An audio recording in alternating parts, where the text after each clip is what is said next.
पुणे शहरामध्ये पडलेल्या अवकाळी पावसानं संपूर्ण शहरभर आपल्याला पाणी जे आहे ते पाहायला मिळालं. मात्र अनेक ठिकाणी नाले चेंबर जे आहेत ते कमी वेळामध्ये जास्त पाऊस पडल्यामुळे तुंबलेले पाहायला मिळाल्याने पण पाहतोय की समतानगरमध्ये सुद्धा अनेक घरांमध्ये पाणी जे आहे ते शिरलेलं आहे. कारण आपण पाहतो की समतानगरमध्ये जवळपास 10 ते 15 घरांमध्ये हे पाणी जे आहे ते शिरलेलं होतं. मात्र सध्या नागरिक जे आहेत ते घरातलं बाहेर भिजलेलं साहित्य त्याचबरोबर पाणी जे आहे काढण्याचा प्रयत्न करत आहेत. अनेक घरांमध्ये मोठं नुकसान जे आहे ते झालेलं आहे.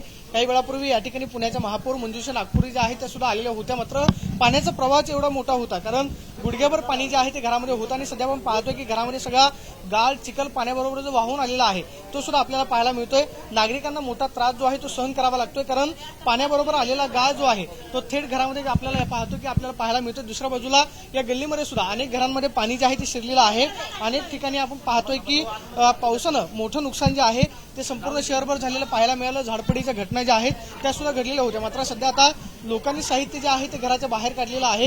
काही ठिकाणी घरामध्ये साफसफाई जी आहे ती केली जाते आणि या ठिकाणी आपण पाहतोय की आलेल्या पावसानं जे नुकसान झालेलं आहे त्याचा मात्र फटका या ठिकाणी सहन करताना आपल्याला पाहायला मिळतोय. आपण पाहतो की गल्लीमध्ये अनेक घरांमध्ये हे पाणी जे आहे ते शिरलेलं आहे. नागरिकांना मोठा त्रास जरी सहन करावा लागत असला तरी सुद्धा पाण्याचा प्रवाह जो आहे तो मोठ्या प्रमाणावरती होता. आपण पाहतोय की घरातलं साहित्य जे आहे संसार उपयोगी साहित्य असेल पूर्णपणे या ठिकाणी भिजलेलं पाहायला मिळतंय आणि सध्या घरातलं साहित्य बाहेर काढण्याचं या ठिकाणी काम सुरू आहे. मात्र साहित्य काढत असताना पाण्याबरोबर जो वाहून आलेला गाळ आहे तो मात्र खरं तर घरामध्ये थेट घुसला आणि त्यामुळे मोठ्या प्रमाणात नुकसान जे आहे ते घरामध्ये झालेलं आपल्याला पाहायला मिळालं.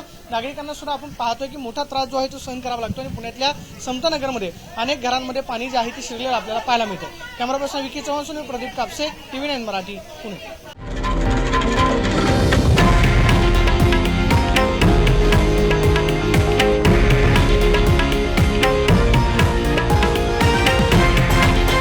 हे आहे देशातील नंबर 1 न्यूज नेटवर्क आणि आपण पाहत आहात TV9 मराठी, एकमेव.